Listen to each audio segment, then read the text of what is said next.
भारत में आज़ादी के लिए की गई 1857 की क्रांति किसे याद नहीं है। इसमें साहसी रानी लक्ष्मीबाई के योगदान और वीरता को कोई भला कैसे भूल सकता है। उनके वीरता की गाथा बच्चों से लेकर बूढ़ों तक सबको मुँह ज़बानी याद है। इस भारतीय स्वतंत्रता संग्राम के दौरान एक और ऐसी रानी थी जिन्होंने अंग्रेजों के सामने घुटने टेकने से इनकार कर दिया था। रानी अवंतीबाई एक ऐसी ही योद्धा थी जिन्होंने अपने विद्रोह और बलिदान की वजह से अपना नाम इतिहास में लिख दिया। अतीत के पन्नों पर उनका किया गया बलिदान धुंधला हो गया है। इनके विषय में बहुत ही कम लोग जानते हैं। इनकी निडरता और अंग्रेजों से बराबर की टक्कर लेने की कहानी बड़ी दिलचस्प है। तो आइए जानते हैं योद्धा रानी अवंतीबाई के बारे में, जिन्हें इतिहास में उतनी जगह नहीं मिली। अवंतीबाई का जन्म 16 अगस्त 1831 को एक जमींदार परिवार में हुआ था। कम उम्र से ही वह अपना जीवन स्वतंत्रता के साथ जीती रही थी, लिहाजा वह जल्द ही अपने बचपन के वर्षों में बेहद स्वतंत्र और अच्छी तरह से विभिन्न क्षेत्रों में प्रशिक्षित हुई। उन्होंने अपना प्रशिक्षण न सिर्फ तीरंदाजी, घुड़सवारी और तलवार चलाने में लिया, बल्कि वह सैन्य रणनीति से लेकर राज्य मामलों में भी माहिर थी। वो हर तरह से एक सक्षम महिला थी। यही वजह थी कि वह दूर दूर तक अपने हुनर के लिए मशहूर थी। जल्द ही उनके बारे में फैले उनके कौशल और करिश्माई व्यक्तित्व के चर्चे जब रामगढ़ के राजा के कानों में पड़े। उनके बारे में सुनते ही उन्होंने अवंतीबाई का विवाह अपने बेटे से करने का फैसला लिया।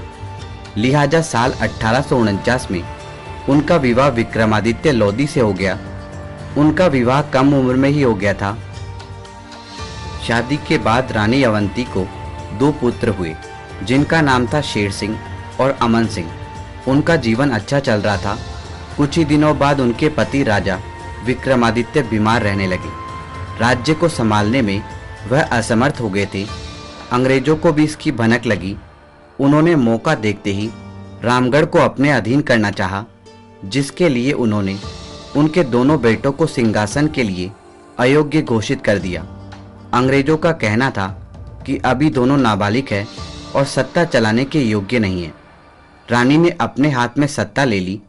जल्द ही अंग्रेजों ने रानी को हटाकर अपना प्रशासन लागू कर दिया।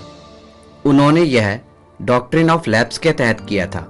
अगर आपको याद हो तो यह नियम अंग्रेजों द्वारा लाया गया था। इसके अनुसार अगर किसी राज्य में उसके राजा की मृत्यु के बाद कोई वंश संभालने वाला नहीं होगा, या फिर राजा अपनी सत्ता संभालने में नाकाम रहेगा, उस समय ब्रिटिश उस राज्य को अपने अधीन कर सकती है।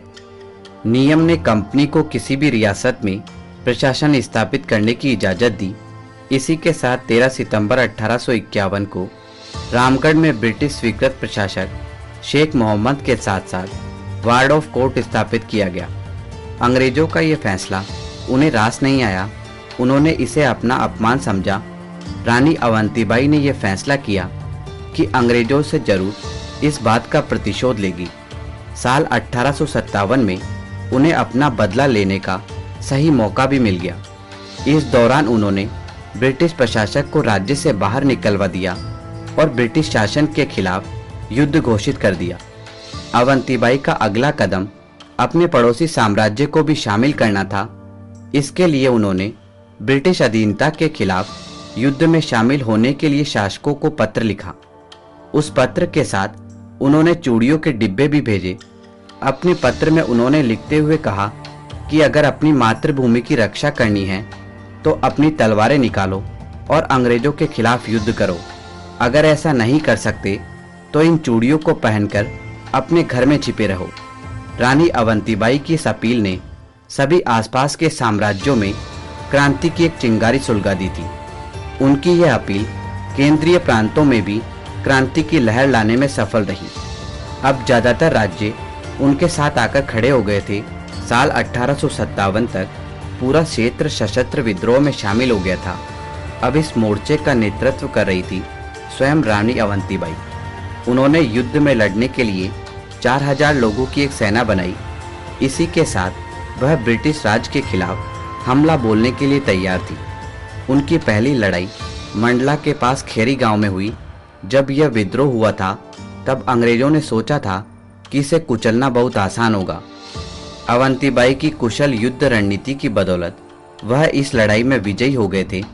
अपनी हार की वजह से अंग्रेजों को पीछे हटना पड़ा, लिहाजा दिसंबर 1857 से फरवरी 1858 तक मंडला क्षेत्र को रानी अवंतीबाई ने अपने नियंत्रण में रखा। अंग्रेजों को इस बात का अंदाजा हो चुका था कि रानी से टक्कर लेना कोई मामूली बात नहीं है। इस बार उन्होंने क्रूर बल के साथ हमला करने का फैसला लिया। इस बार कई गुना अधिक तैयारी के साथ उन्होंने रामगढ़ पर हमला किया। उन्होंने इस क्षेत्र में आग लगा दी और क्रूरता से लोगों को मारना शुरू कर दिया। इस हमले से सुरक्षा पाने के लिए रानी अवंतीबाई के पास देवीरगढ़ के पहाड़ी जंगलों में जाने के अलावा कोई विकल्प नहीं बचा था। रानी भी इतनी जल्दी हार मानने वालों में से नहीं थी। उन्होंने जंगलों में रहते हुए अपनी युद्ध रणनीति के तहत गुरिल्ला युद्ध तकनीकों का भी प्रयोग किया। इस तकनीक की मदद से उन्होंने जनरल वेडिंगटन के शिविर में घुसपैठ की और उनकी सेना के बीच कोहराम मचा दिया। लेकिन उनकी देशभक्ति और युद्ध की भावनाएं युद्ध जीतने के लिए काफी नहीं थी। इस बार अंग्रेजों की बर्बर मशीन और हथियार रानी की सेना पर भारी पड़ गए। उन्हें ब्रिटिश आर्मी ने चारों तरफ से घेर लिया था। जब रानी ने खुद को हार के निकट पाया तब उन्होंने अंग्रेजों के हाथों मरना अस्वीकार कर दिया। लिहाजा उन्होंने अपनी तलवार निकाली और खुद ही उससे अपनी जान ले ली। जान लेते समय उनके आखिरी शब्द कुछ इस प्रकार थे, हमारी दुर्गावती ने जीते जी वैरी के हाथ से अंग न छुए जाने का प्रण लिया था, इसे न भूलना। इस तरह एक बहादुर महिला ने अंग्रेजों की गुलामी को शांति से स्वीकारने से मना कर दिया था। उनके इस बलिदान को हर भारतीय हमेशा याद रखेगा। तो दोस्तों, यह था रानी अवंतीबाई का शानदार इतिहास। दोस्तों, इस वीडियो के बारे में अपनी राय हमारे साथ कमेंट बॉक्स में जरूर शेयर करें। धन्यवाद दोस्तों, इसी तरह के इंटरेस्टिंग और इन्फॉर्मेटिव वीडियो देखने के लिए हमारे YouTube channel the historic Bharat को अभी सब्सक्राइब करें और बेल आइकन का बटन दबा दें, जिससे आपको हमारे लेटेस्ट वीडियो के नोटिफिकेशन सबसे पहले मिल सके।